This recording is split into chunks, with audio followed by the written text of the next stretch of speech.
What is a temporary relief hearing?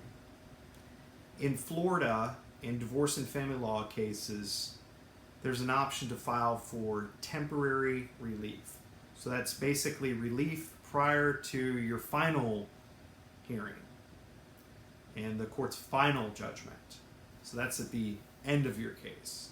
So it's sometime in between the beginning when you filed and the end when the judge actually signs off on the order. So anywhere in between, usually it's within the earlier stages of the divorce or family law matter if we're talking about custody and wanting to have some type of temporary timesharing or child support arrangement. But the idea of it is it's getting into court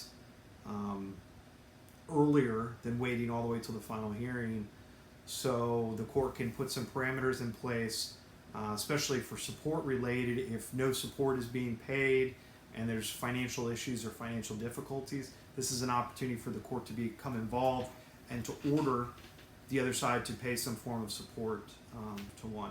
And for time sharing, just obviously if they cannot agree on what the time sharing will be with the children, the court can put into place some type of temporary band-aid, and that's basically what it is. And a lot of courts will say this is just a band-aid until we get to the final hearing. And without prejudice, the court is awarding this until you can get to a final hearing and everything can come out. So these are usually shorter hearings. We've had some of them, very, very short, 15, 20 minutes up to hours and hours long. And I think a couple of them have went on for more than a day into subsequent days. So it runs the gamut of the different types of issues and how many issues and how many witnesses and how much evidence you're talking about at a temporary relief hearing. So it does differ, but the idea there is to have some type of a band-aid in place until you get to the final hearing. So that's the goal for temporary relief.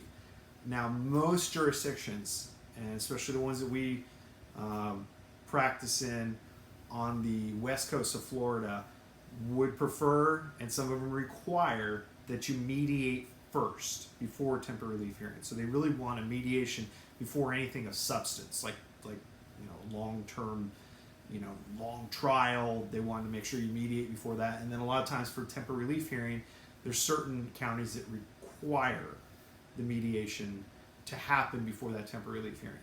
Other counties, that requirement is not there, but sometimes there's preferences by the judge to have a mediation, because they know that a lot of times when parties have the opportunity to mediate and see if they can settle it, that they may be able to, and they may be able to come to a resolution without the court having to decide for them. So that's on a final basis or on a temporary basis. But for purposes of this video about temporary relief, it's an opportunity for you to be able to get in front of the court and get in front of the judge to make a temporary band-aid decision, so that way it stays in place during the case until you get to your final hearing.